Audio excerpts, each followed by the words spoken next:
Bang ding ding, trademark. He come out 6'7" tall. Bang ding ding, one is star. Bang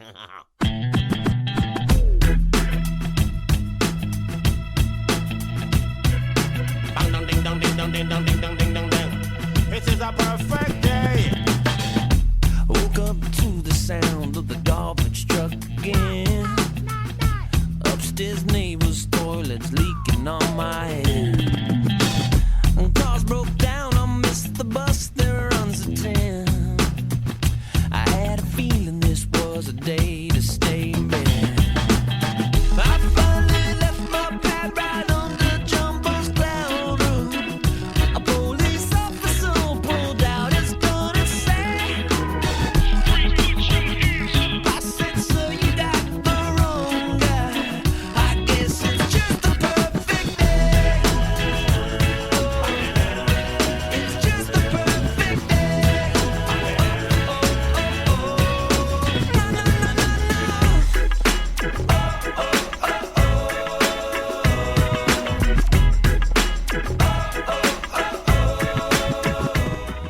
Hey everybody, welcome back to another exciting episode of Eggs. This week we have special guest Chris Tabish.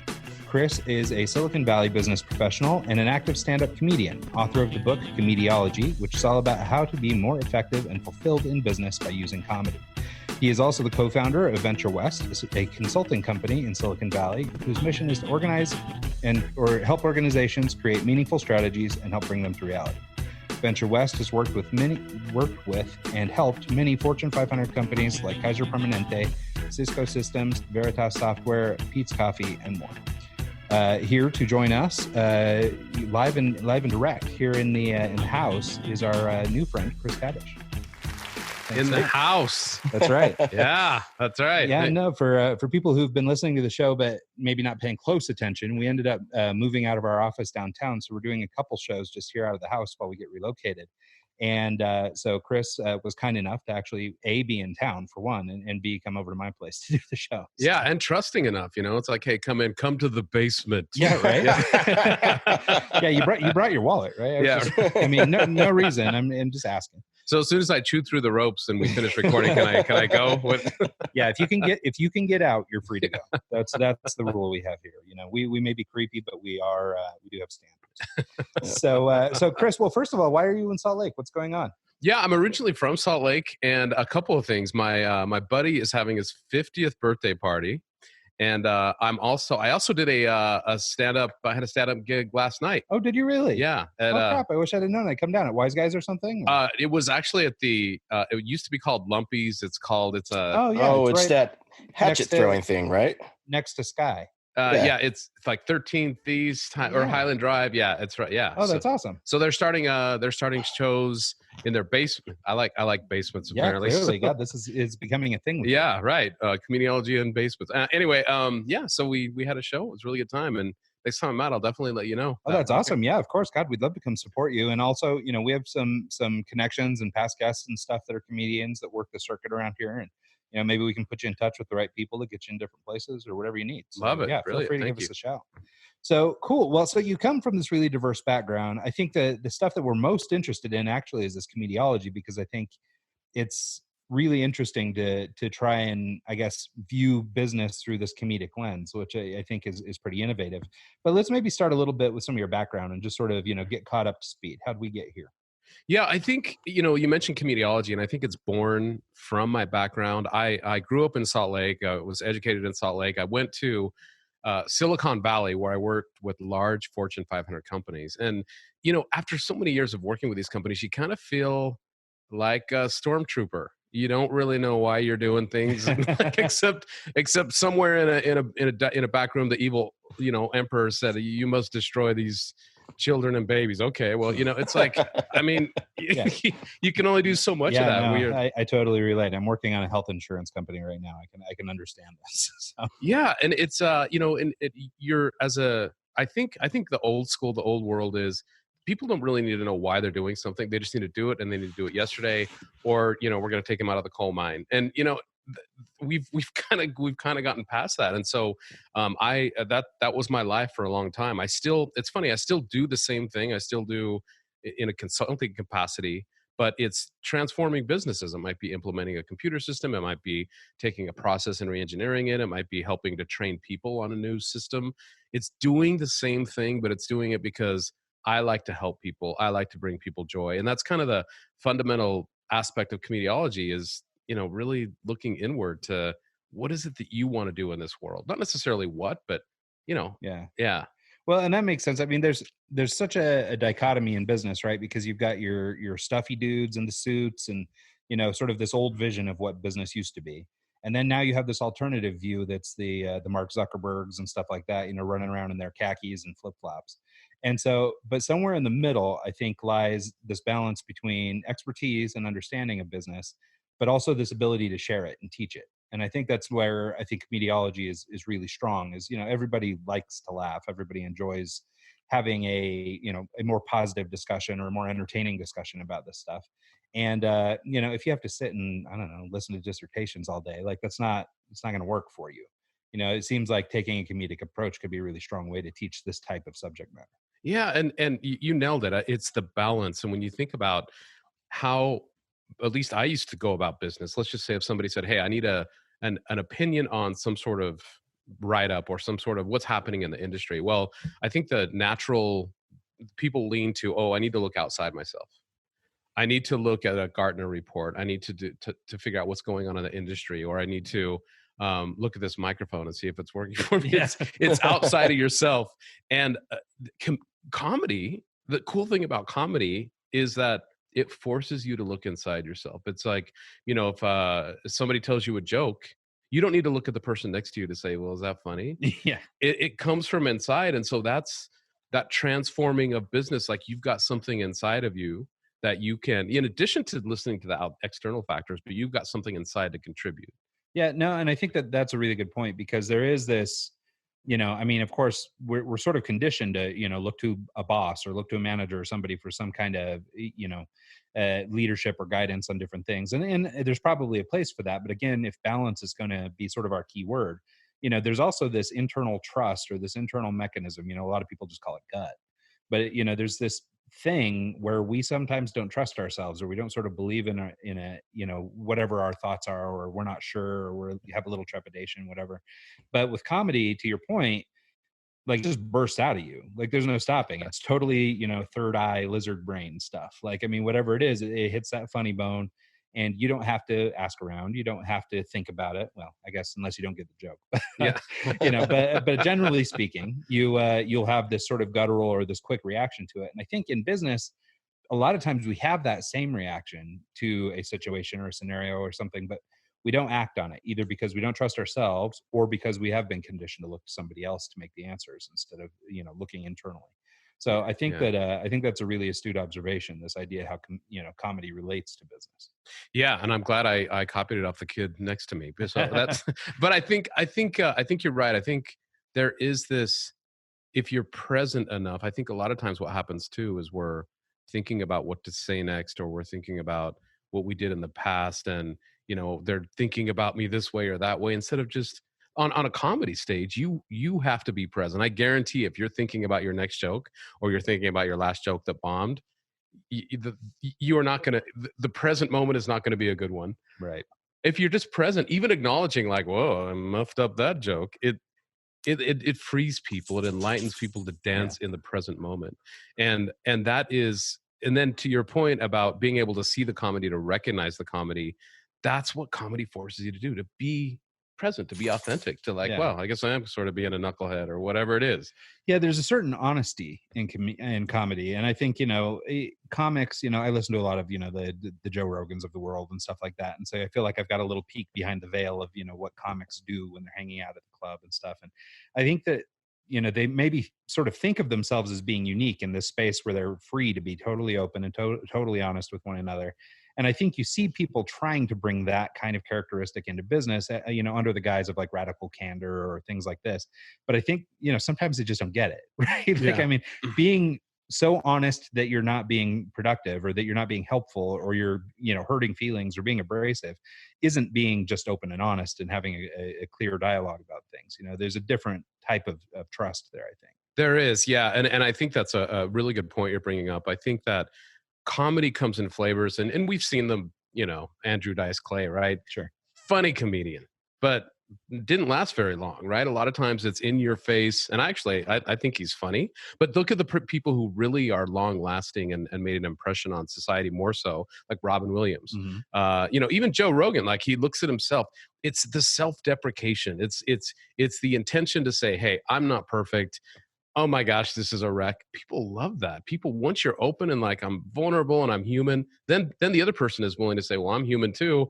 Let's have some fun together, and let's build a trusting relationship that we can produce out of. Yeah. Well, and I think that's the key word, or the operative word there, is vulnerability, right? I mean, something about vulnerability is attractive, whether it's in business or whatever. But I guess people sometimes get caught up in this sort of, trying to look virtuous or trying to be on a pedestal above somebody else, whether it's in, physical structure and management systems or something like that, where you are third or fourth or fifth or 100th in the pecking order. Or if it's just sort of even among friends, who has the nicest car, who has the best job, who has the, hottest wife, whatever it is, but there's sort of these pecking orders that we have. And I think opening yourself up and being vulnerable sort of levels the field, right? All of a sudden, whatever insecurities you have, I've got those too. Like, we're all cool, and it's not me being better than you or me handling it differently than you. It's that I'm open and honest about it.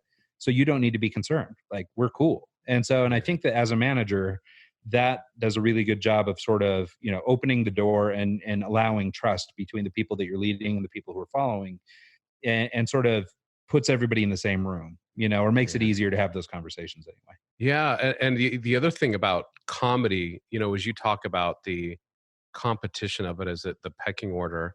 And I used to really to buy into that. Like, am I, what does my, employee eval say? Am I in the top 10%? And I used to really get down on myself, both in comedy and in business. If I didn't make the people laugh the most, if I wasn't in the top ranked, then you peel back the layers of the onion and you realize, let's just go back to comedy. I mean, you mentioned Joe Rogan. Let's compare him to Robin Williams, compare him to Sam Kinison. It's all under the label of comedy, but these guys are so vastly different. I mean, Sam Kinison and Robin Williams, very different style. What they do is, yes, it's both called comedy, but if you were to describe it. Oh my God, you could barely have them both in the same room together. Yeah, you're exactly right. And so it's the same thing in business, that maybe we're both called project managers, or maybe we're both called accountants, whatever it is. And you tend to compete because we're called the same and there's only so many limited resources. But that's where we get the plot wrong, because inside of us, we have things that are so different. Clearly, you could set up a studio much better than I mean, the mechanics and the technicality that you've even just brought to this game is much more than I can do. We're both on a podcast, but we're not competing. I bring something different, you bring something different. Let's figure out what that is and work together. Mike's background's in audio engineering, and if you saw my cable management, you'd have a stroke. So we're doing okay, but we definitely have a lot of wadded up cables behind the scenes. Yeah, is this dog chewing on it? Is that supposed to be that way? It's okay. I think that one's mine. Actually, how about I get a word in? No way, man. I thought you were sick. I thought you weren't talking. I'm trying to wait, but there's no pause, so I can't get any time in. Mike, I was just about to compliment you on see he's such a great listener. Yeah, that's what he no, but well, hold on before you say it, because maybe I was going to say what you were going to say. Okay, go right ahead. Is I just wanted to maybe step backwards and talk about how you decided to get into comedy. My dear friend Mike here has not done it, but has mentioned or had an interest in getting into comedy for, a number of different reasons, and he can explain his motivations. But I wonder just about even making the decision to get into comedy. Like, how does that get started? And Mike, go ahead and elaborate or add to before he answers. Well, that was my question. Thanks for saying it for me, Ryan. Yes. See, we know each other well. You guys have been working together a really long time, right? And I want to come to the anniversary party. I mean, it's it's much cheaper than therapy. I'll start there. I mean, literally, like I was miserable at work being a stormtrooper, and I needed some levity in my life. And it got to the point where I really did. I considered therapy, and I was like, okay, so you can call the HR at your work and talk to somebody. Well, one, you have to pay them. Two, it's through the company, and three, they have your employee ID. So that's versus I could talk to a room full of 20 people, Nobody knows who I am, and we laugh about it. And it's amazing how I really did start because it was therapeutic. I mean, I always loved comedy. I wanted to do it, but I didn't really have the audacity to stand in front of people, especially when I was in the corporate light. Like, who am I to get up and be a comic? I'm a serious corporate guy. And so it came out of desperation. It was just, I need some levity. I need to have some fun. I had 3 kids, very stressful, and you know how it is. I mean, are you guys married? Have kids? I am, yeah, and I've got a couple boys. So. Okay. So, you turn into a function, right? You're either an employee or a father, or if you're lucky, a husband every 3 weeks or so, Right. but I had to get out and do something. It started out of desperation. I didn't have this big plan to write a book and incorporate it in a comedy. It was just to have fun. Yeah. So what was your first gig like, as far as like trying to come up with the material and then actually going on stage and trying to feel it out and see how it goes? Can you just kind of go down that road? Yeah. Do you guys have any pain medication? I'm sure we can find something around here. I think I've got a beer back in the fridge. We'll bring it down a little bit. If I could describe it in one word or a hyphenated word, I would say it was god awful. Yeah. And the reason it was god awful is because I always, you look at a comic performing, and I thought, hey, it's that person has memorized a lot of material, and now they're regurgitating it on stage. That's what it's about. You got to memorize and you got to spill it on stage. So that's what I did. I wrote down a lot of material and I got up on stage and I just, okay, here's the guy. And when you're on stage, you're nervous, the lights are down, you tend to talk fast, and it's miserable if you approach it that way. And I call that approaching it from the what. I'm going to deliver you some material. This is the what I'm going to deliver. It's embarrassing. After about a year of doing this, my co-author, Curtis Matthews, he's done a lot in comedy. He has his own TV show, very, very gifted in comedy. He's like, why are you doing this? Which, by the way, is not a confidence boosting question. Well, what's worse is when you don't have an answer for it. Yeah, When it's like, well, exactly. I don't know. I thought I was supposed to be doing this. And I said, I'm doing it because I want to connect with people and have fun. And he said, well, why aren't you doing that? Which again, not confidence boosting. The next time I got on stage, I said, I'm going to connect with people and have fun. And the funny thing about that was, even before I got to the club, when I got to the club, I was like having fun. I was meeting people. I was shaking hands. Even if they had nothing to do with the show, I was sitting in the front row, like cheering on the other comedians, where before I was like, okay, I mustn't forget how to punch this line. I was just being myself and having fun. I got up on stage and I told the same joke I told 100 times before. But even before I told the joke, I was looking around, smiling, curious about people. They laughed. The second joke I completely botched. And then I said, whoa, I sort of botched that one. People laughed because I was there to connect. I knew why I was there. And that was sort of the transformation point where it became less of the road to hell and more like, hey, I can actually connect with people through joy. Well, and I think it's important to get that feedback, especially as early as you can, but understanding you will probably eat crap for a little while. Yeah. But I think getting that sort of positive feedback and having people resonate with what you're trying to do is, the thing that keeps you coming back. And I think you did the right thing in that you set an intention, right? You basically made a conscious decision that I'm not going to walk up on stage and push this out onto an audience. Rather, this audience and I are going to do this together. Like, this is a thing we're going to engage with together. And I think that having that intention and coming to it from that spot, I'm not a particularly spiritual guy or anything, but there's like a radiance or a buzz or maybe it's just body language or something that humans pick up on, right? And again, it goes back to this vulnerability we were talking about. But I think that being up there, being vulnerable, having positive intentions from the jump, all those things contribute to that, and people can feel it. People know. Yeah, right. And that's a great point in, again, taking that platform of comedy and bringing it to the business world, because, you're just doing stuff because somebody gave you a what? Hey, you got to implement this technology. You got to do this deliverable. And people can read body language. I don't want to be here. I had to get up early. I missed, Hotel Balderdash, whatever. I mean, and people can sense that. Especially this day and age. I don't know what's happening, but I don't know if you guys notice this, but more so when I grew up. You could have an angry attitude towards somebody, it feels like 20 years ago, and people would be like, whatever, he's normal. Now people are really in tune with that. And so when you go to work, when you are working on a project, if you are bitter, if you don't bring the joy, if you don't bring that connection, people can spot that, and it impacts your day. They're going to react to you the same way. And Well, I'm sure it actually impacts a lot of people's days, because if you're that one person that's happy and excited and the funny guy and everyone likes, you're going to kind of just spread that warmth, and the people who are angry and pissed off and don't want to be there might enjoy actually being at work that day, which is huge, I'm sure. yeah, Mike, it's a great point, and it's actually been proven that people who who are funny, and not necessarily stand-up comedians, but who are funny, who bring the joy at work, they have people that are more want to affiliate with them. They get paid more. They move up the ladder quicker. They did this study where they had these people in this booth watching videos, and some videos, they just were different clips. Like some were funny, some were not funny, and then they patched in people who were watching the video with them just on video, and they would have different people watching.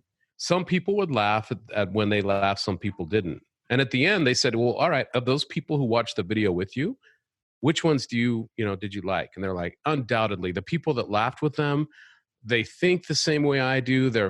We have the same affiliation. I want to be affiliated with them. They're just great people. Well, it turns out they weren't even real live people. They were just playbacks of videos. But that's the power that comedy has. Yeah. It's like it's just a boost. It's that fiber that connects us. It's something humanistic about it.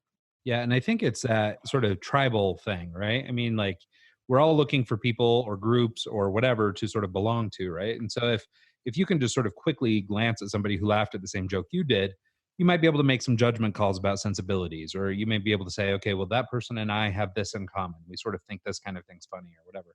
And so I think that in terms of building a tribe or in terms of developing relationships, like these might be really low level boxes to check, but nonetheless, you're now more qualified than the guy that didn't laugh, because he and I clearly don't have the same sense of humor, but you and I do.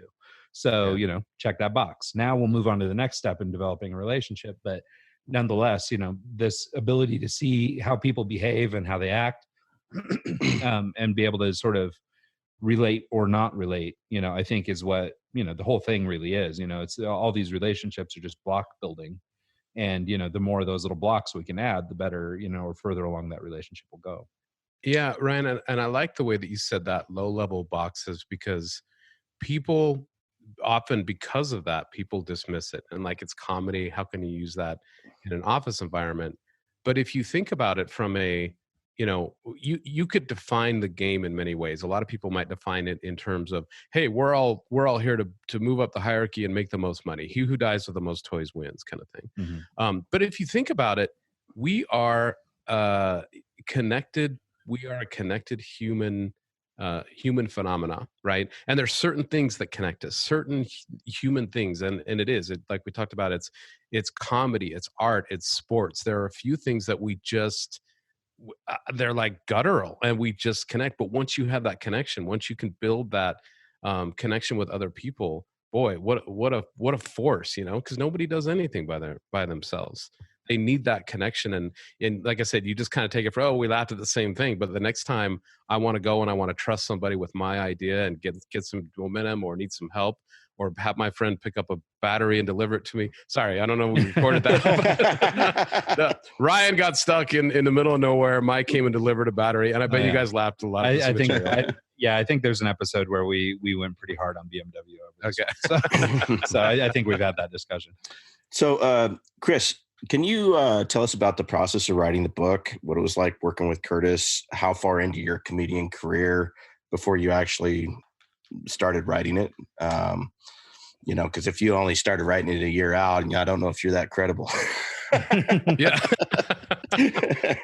Yeah, me and Sylvester Stallone, 3 days into it. Yeah, it's, Mike, it's a great question. And one of the things I want to talk to is something I learned from comedy and writing this book. When you first write your material for comedy, the first time you put it on paper, it's like, you think it's great for 5 minutes, and then you're like, oh, and then you get up on stage or whatever and you review it and you're like, this isn't very good. And so one of the things I really want to convey, I went through this process, and I would suggest for other people, it's a 401k. I call it a creative 401k. So if you think of a financial 401k, the first time, you put in money each paycheck, you're going to save for the future. The first time you put it in, it's like $3.62. You're like, this is pointless, Then after a year, 5, 10, 15 years, you're like, whoa, I have thousands, maybe hundreds of thousands of dollars in here. And ultimately, it gets to the point where you can live off that 401k. You don't need to go to work anymore. Well, it's the same thing with writing and comedy. It took me 3 years to write this. The first time I wrote, I'm like, this is awful. But investing every day, I would literally wake up at 5 o'clock. I would write sometimes for like 15, 30 minutes, and then writing and rewriting and rewriting. And then all of a sudden, investing in that creative 401k, all of a sudden I have something like, wow, I could actually make a living off of this. This is, but it's that day after day turn. No one, in my experience, is born brilliant. It's this creative process of getting in touch with yourself.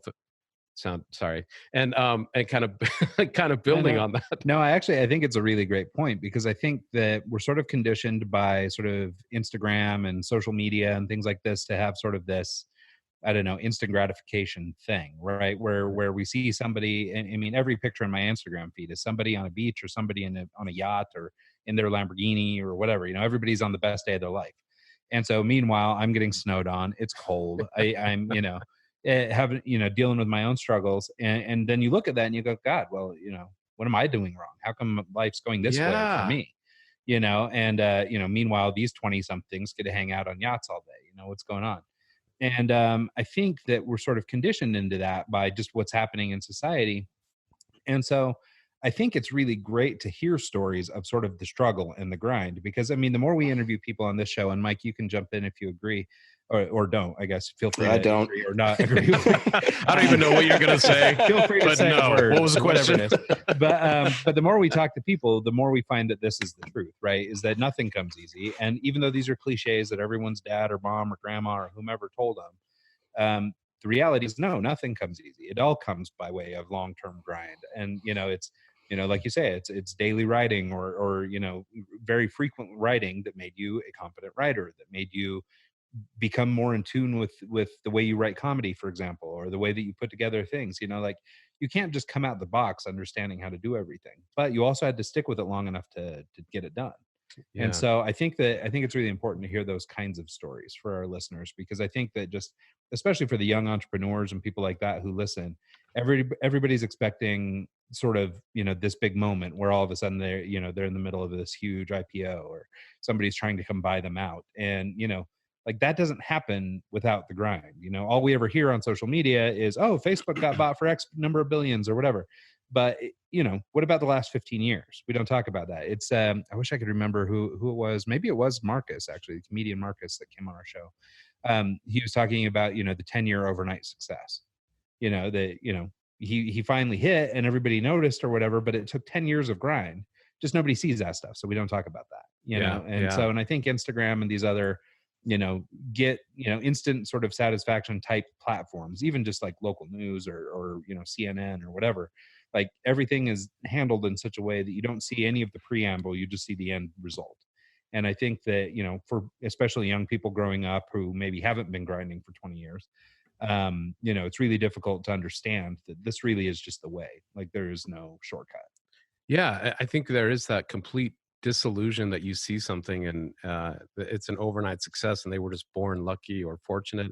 And I think I used to look at life as, hey, you do, like you're in school, you do what the teacher tells everybody to do the same thing. And you do. So my philosophy starting work was you do what the quote unquote man tells you to do, and you do it better than your competition. And pretty soon you'll have a Lamborghini and a mansion and all that. I think that's the illusion. At least in my experience, I haven't seen anybody get success. If you're doing things that everyone else is doing, you're not going to get any more successful than they are and any more fulfilled. And so a lot of what I talk about in Comediology is pointing the compass inward to what you really brings you joy and invest in that in the heck in that. Just keep doing it. And because a couple of things will happen. One is you love to do it, so it's fun. Even getting up at 5 a.m., I would enjoy myself as much as the pain of getting up at 5 a.m. was. And because you enjoy it, you get really good at it. And people are like, whoa, after 5 years, you are going to be so much better than the average person. And yet it never feels like work to you. Like this, talking about this is like, oh my gosh, I'd much rather be doing this and, hanging out with my best friend. Sorry, best friend. But, I mean. Well, and I think both Mike and I can relate to that. Mike, feel free to jump in. Sorry, for people listening to the show, Mike's not in the studio with us or in the house with us today. Also, because of bandwidth issues, we don't have video. So and he was born without a tongue. No, right.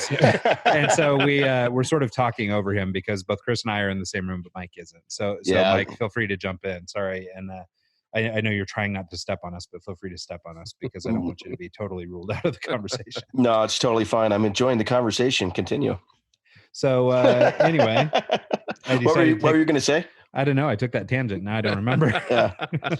So go ahead and finish it. I know you were thinking the same thing. I was actually, you kind of glazed over the writing process of the book. You said you would get up and spend 15 minutes and it took you quite a while to do. How was it working with your co-author and having someone like Curtis, give you insight and feedback? Did he actually contribute to the book or was he just kind of like a helper?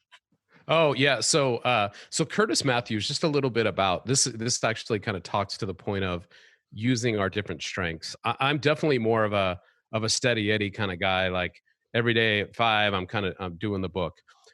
So inherently that brings limits in terms of thinking outside of the box. So I know where I need to bring in a partner. So basically I finished the baseline of the book and then I went to Curtis. Now Curtis is a mad genius. The guy is just, I mean, I probably can't say things on the air that he talks about, but he'll come out like, anyway.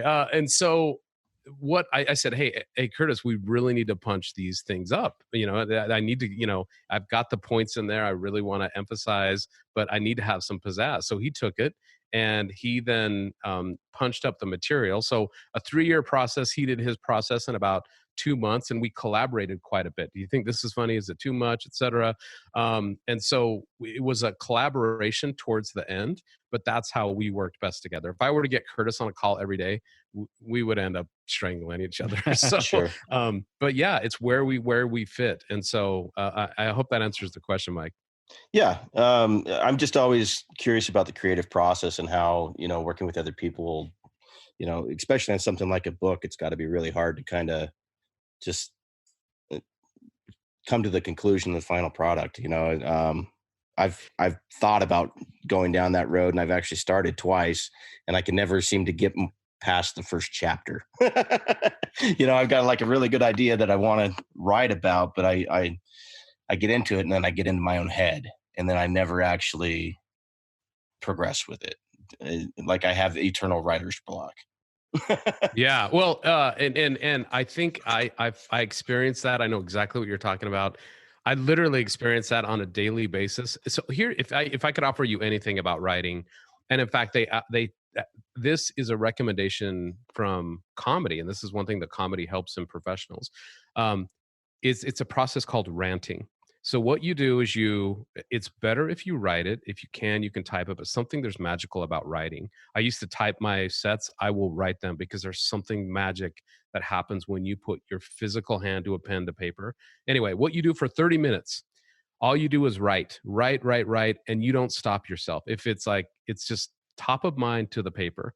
The snow is white, blah, blah, blah. You don't worry about grammar. You don't worry about sentences. You don't worry about anything. You just write for 30 minutes. Somewhere between 3 days and 2 weeks, you do this on a daily basis, your filter will be removed. And you have to be real careful. Don't be around your boss very long. It's like, just ideas will flow. Like it is like some kind of legal hallucinant, drug that just frees your mind. And so that's what I did that quite a bit, just ranted. And remember this, the best advice that I got is the first edit, the first time you put it on paper, it's for you. Don't think about the audience. It's for you. Just have fun. Do what brings you joy. After that, the second time you go through it, then it's for the audience. And then you can refine and edit from there. But the first time, it's all about bringing the joy. I don't know if that helps, but that helped me. I had to go through that thought process on a regular basis. Yeah, we've had another guest on that. He said text to speech is another good way to go, because you can kind of just talk and it writes it for you, and then you can go through and edit it out. And I've thought about trying that, but yeah. Well, I know like in my situation, so I do a lot of writing, business writing, and then more recently, a lot of writing on remote work advocacy. And what I found, I started, I guess when did Ryan Carson come on? It was like a year and a half ago or something. We had a guy come on the show, and that was part of his daily process. Was he was getting up at 4 a.m. and writing for a little bit, and then learning a little bit, and then going to work, right? And so I tried to do something like that, and I started writing. And, you know, it was kind of a slog. I got a few articles out, and they were good and everything. I was happy with the output, but it was still just like, God, it was hard, right? It was like going through mud. More recently, just in the last 6 months, I was working with a business coach who writes a daily email blast that you get every single day. He writes this new thing every day. And he encouraged me too. He's like, you know, why don't you start writing every day? Just start, you know, putting something down every day, make it like an email, right? I unfortunately can't sit down and write anything less than 2,000 words or something. I'm too wordy. But nonetheless, what I did is, you know, I started writing. I never got to like an everyday cadence, but I got to 2 or 3 articles a week type thing.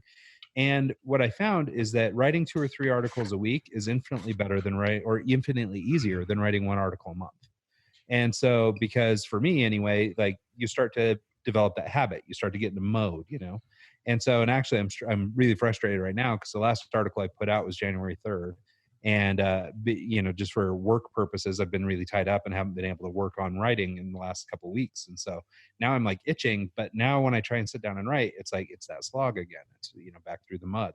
And so I think there's something too, you know, like you're saying, just sitting down every day, whether it's regimented, you know, 15 minutes at 5 a.m. every day, or if it's just, you know, make sure you squirrel out 30 minutes every day to just sit and write and contemplate things.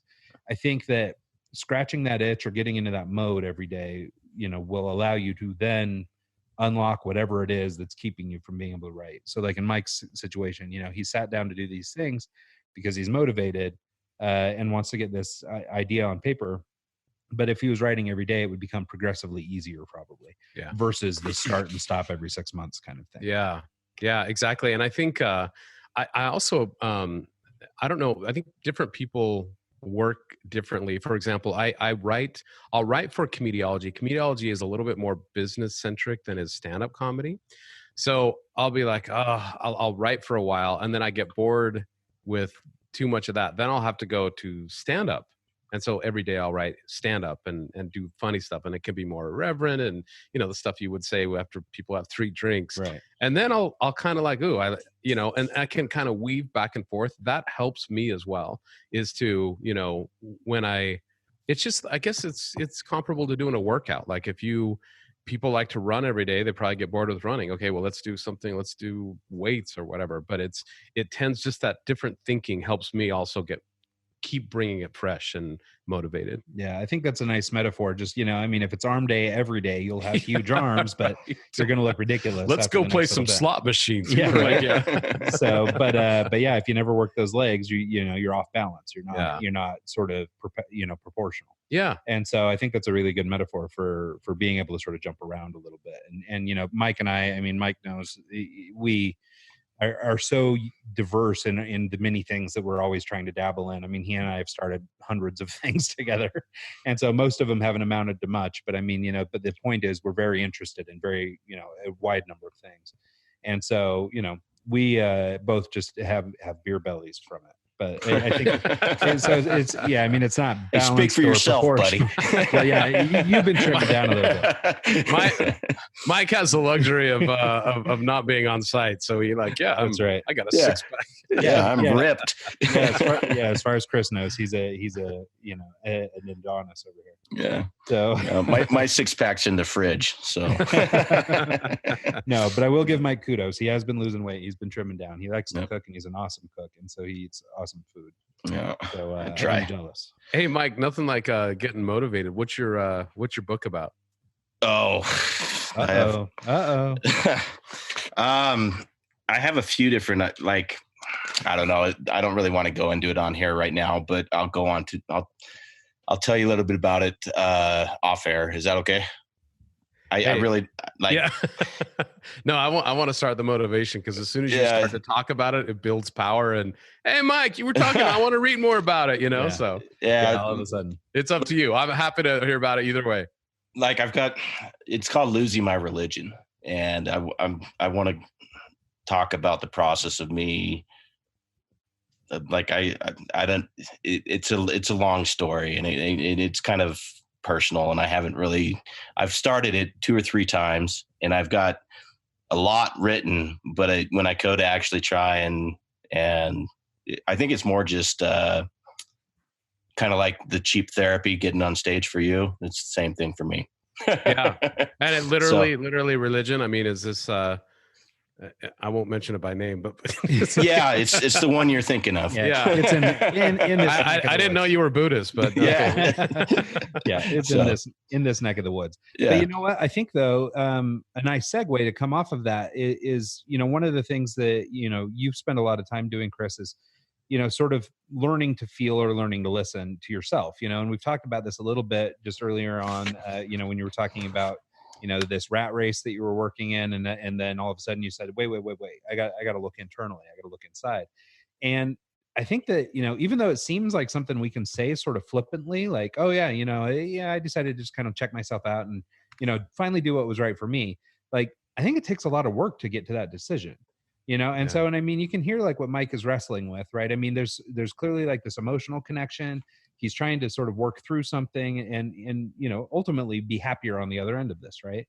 And so, for I think a lot of people, they get caught up in this thing where they know what's good for them, but they're not willing to do it because they're either, it's a fear thing or, I don't want to call it bravery because it's not always that, but I mean, maybe it's, there's some trepidation to do it, or you're exposing yourself or putting yourself out there. And, even though it might be good for you in the end, it's still a tough choice to make. So like in your situation, you were, working your way up the C-suite, you're doing all this stuff in big corporations, totally in that world.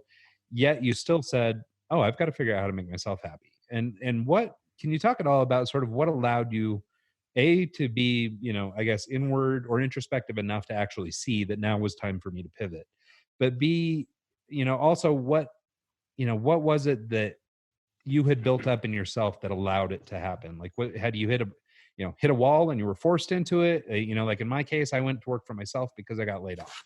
I always wanted to. I was not brave enough to make the step, but when I got laid off, I had to, and happily ever after. But my thing was that I wasn't brave enough to have made that move on my own. I needed to be pushed off that ledge. And so I just wonder if you talk a little bit about sort of that experience, about sort of finding your inner happiness and then being willing to actually pursue it.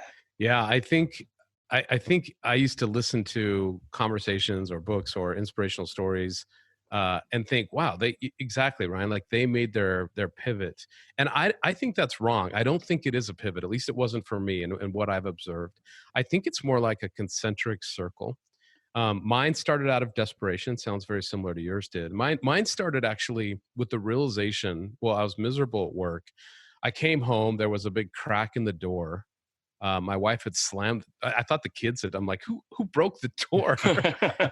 And my wife was like, "You're so miserable at work, and I just can't take it anymore." I mean, because I was just bottled up. I wasn't not a lot of I wasn't venting a lot. It was just built up frustration. My nephew died that year. And I came to the realization, I was making good money. I was putting money away for my kids' college education. And I thought, it makes sense what I'm doing, and it's respectable what I'm doing. I'm putting money away so my kids can go to college. And then I thought that through. So they can have the same life I'm having. Like, oh my God. Like really, that's the best that I can do for my kids. Huh. And so the realization was, if I want them, because I want them to pursue their dreams, I want them to be happy. And if I want them to be happy, then I need to show them that example. Mm-hmm. So I left the company that I was at. I'd learned how to get back into consulting, but this time sell, because I never sold before. I was always doing delivery, which is a lot, I won't say easier, but it's a different skill set. Mm-hmm. For years, this was in 2009, 2010. And this is when I started doing comedy just for an escape. So for years, I thought, I want to do my own business. I want to be more comedic. But I would talk about it, and I would say next year, or this, people would be like, yeah, okay. And then next year would come and they'd be like, well, you're still doing what you're doing. And I would feel like a loser. I would feel, but in the background, I was writing comedy. In the background, I was forming a business plan. These things take time to bake. It's like putting a cake in the oven. You can't expect it. You know, you're putting these raw ingredients into you and you're transforming. It takes time and it's just that process to go through. And I wish I would have been more patient with myself to realize that, because when you don't meet that mark that you talk, like Mike, you just said, I want to create a book, and people are like, hey, where's the book? Oh, and then you think to yourself, oh, I'm a loser, I don't have to book it. No, it will come, it will transform. It just takes time, and be patient of yourself, but keep working on in the background. Then all of a sudden you have something and people are like, whoa, dude, you wrote a book, and it doesn't even reverberate inside of yourself till like 4 months later. You're like, wait a minute, I'm a published author. What's going on? But just it's a process, and it takes time, and it's a beautiful unfolding if you find and if you do something that you love. Yeah, it's amazing how accomplished you feel after you do a big project like that.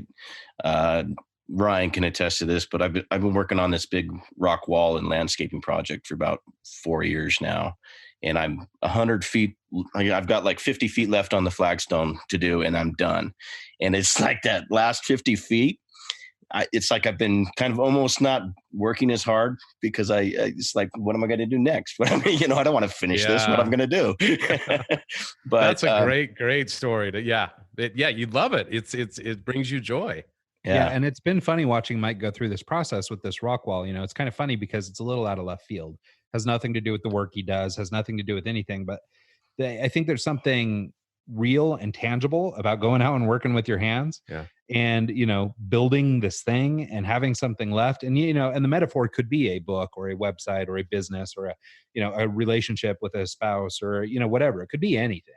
And, it goes back to this idea of building blocks, right? And in Mike's case, it's literally stone by stone, where in some businessman's sense, it might be, taking the bravery or having the bravery to quit a job, or, to continue working on your stand-up comedy, even though you got booed off the stage the first time. Yeah. So I think that, that relationship, I really think that Mike's rock wall project is really kind of a great metaphor for all this stuff.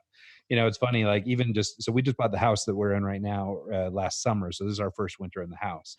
And, it was a little bit out of that. I didn't have the cash flow handy to go buy a snowblower, but I had this thought, and I ran out and I bought just a snow shovel. And my wife was like, well, you sure you don't want to just get a snowblower or something? And I was like, you know what? I have so little opportunity. I spend my whole day working behind a computer. And so I was like, I had so little opportunity to go out and do something physical that I'm kind of craving something physical. Like, I want to go out and do this thing, and it's no rock wall, but I've had to shovel the driveway 3 or 4 times this week. And, but I kind of like it. Like, it's like this thing, it's going out and putting yourself through this, I call it adversity because that's how I would describe it. But it's shoveling a stupid driveway, right? It's not that big a deal, really. It's not even that big a driveway, really. But the point I'm trying to make or whatever is that there's something to that physical labor.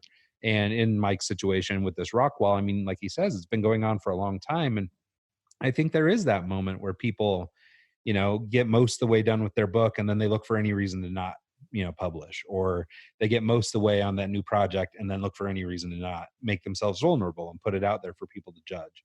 And so I think that, it is a really cool metaphor. It is also a very cool rock wall that he's so, yeah. but it's a great metaphor for all that. Yeah. And go ahead, Mike. Oh, I was just going to say, like, one of the things I really like about it is I can just, put some earplugs in and get lost in my own thoughts for 4 hours while I work. It's almost like a form of meditation for me. I can just kind of process the week and what I did, just thinking time where normally you don't have that much free time to just think. So, yeah. I think I really love this story. I think it's indicative of the fact that, like, it was stand-up comedy for me. Like, who ever thought in a million years that stand-up comedy could help my stiff corporate situation? But I think the onus is on us to find the joy every day. I think movement's a big part of it too. Mm-hmm. But finding that joy is going to up level our game. When we're happy, when we're bringing the joy, people are attracted to us. people want to be, like as I said before, affiliated with us. We're doing what we love. We generate new ideas. And the thing, Brian, something also you said about once we're done, we don't want to put it out there. I mean, it took me 6 years to 7 years to start a business from that point of transformation. It took me 9 years to publish the book. It takes time. But one of the things about putting it out there, and this is a quote from Kobe Bryant. If you ever just go on YouTube and do Kobe Bryant motivation, it was pretty brilliant what he said. He said, I'll have a hard night.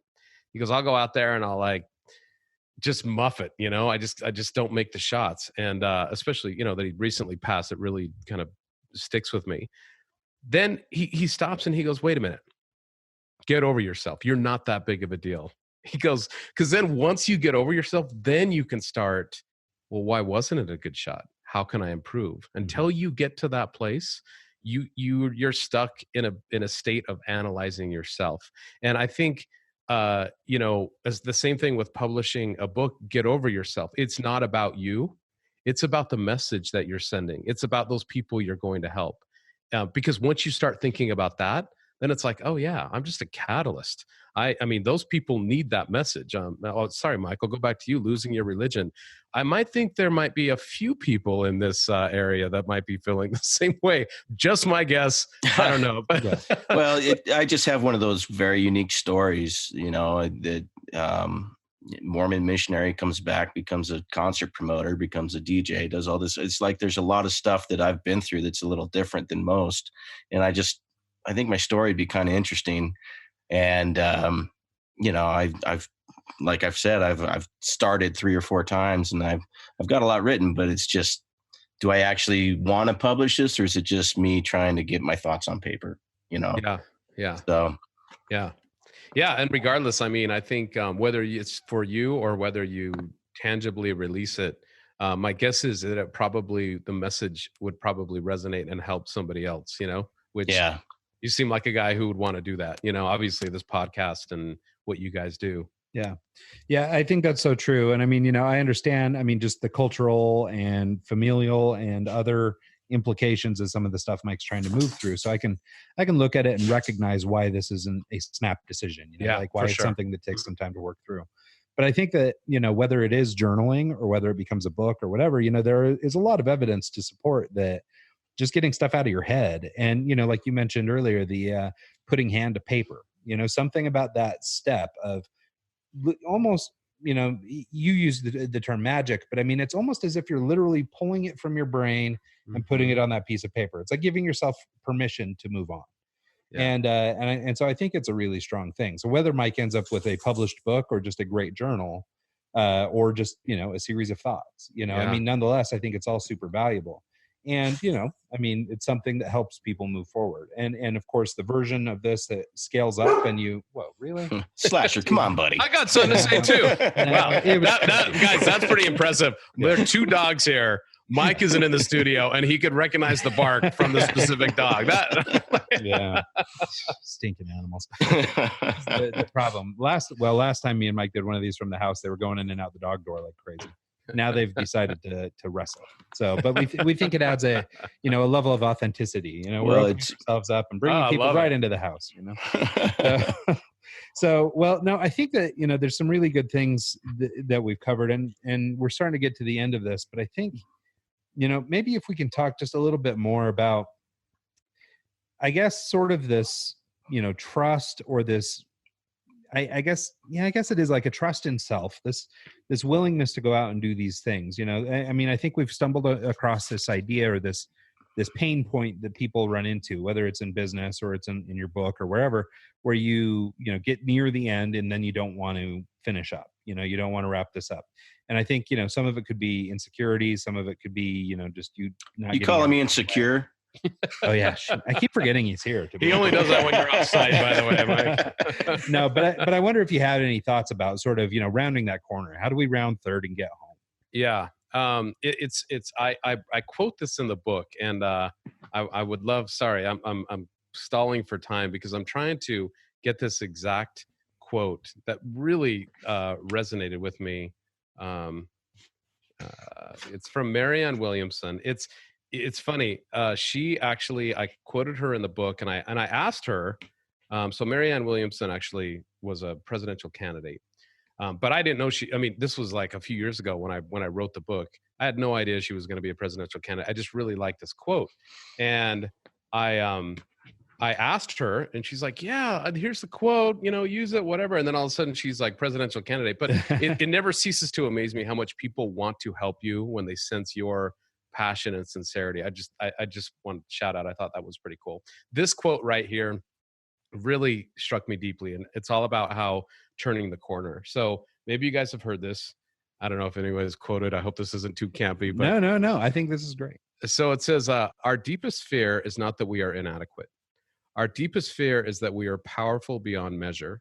It is our light and not our darkness that most frightens us. We ask, who am I to be brilliant, gorgeous, talented, fabulous? Actually, who are you not to be? You are a child of God. Your playing small does not serve the world.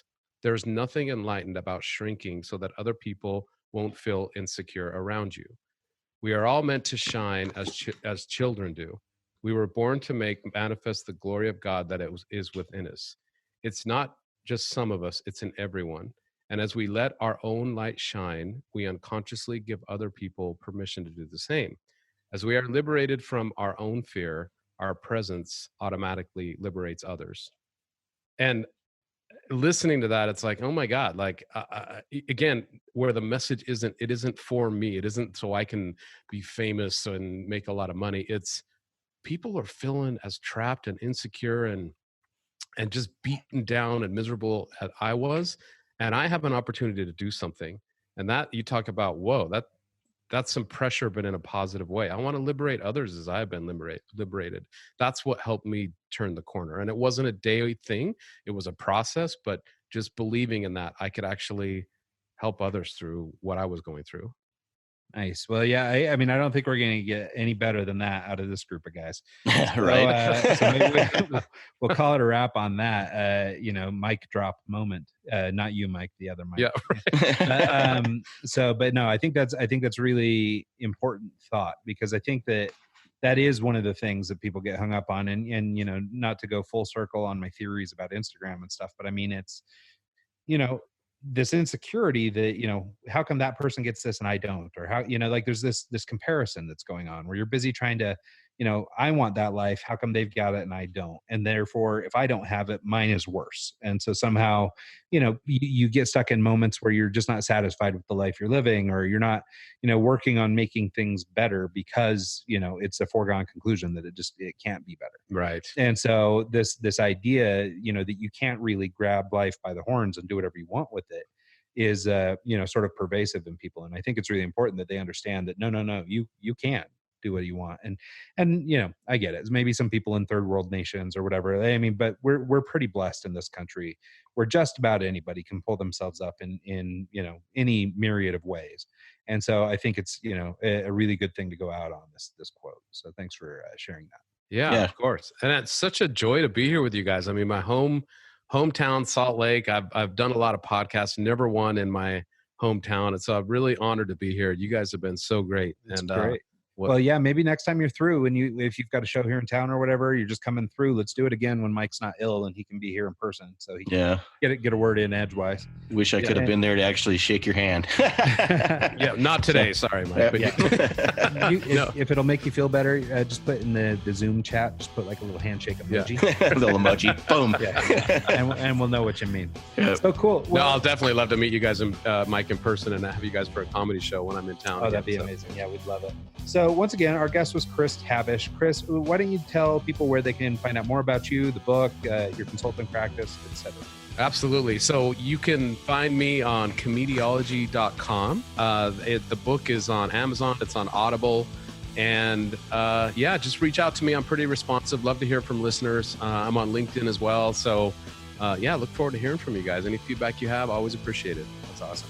Well, and thanks to everybody who's tuned into the live stream and the people who listen to this all the time.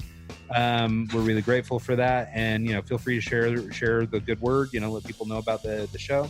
if you enjoyed this show and you're interested in participating in future shows, feel free to shoot us messages or questions or names of people you'd like to have on the show, and we're happy to explore those things for you. So we're trying to build a community around here, and can't do it by ourselves. So Hey, am I getting paid for this? yeah, that note that I gave you about not mentioning that. So cool. Well, thanks again to everybody who's tuned in. Thanks so much, Chris, for doing the show. Mike, get feeling better, and we'll do it again sometime. All right. See you guys later. Yeah. Thanks, Ryan. Thanks, See you Mike. next week. Bye.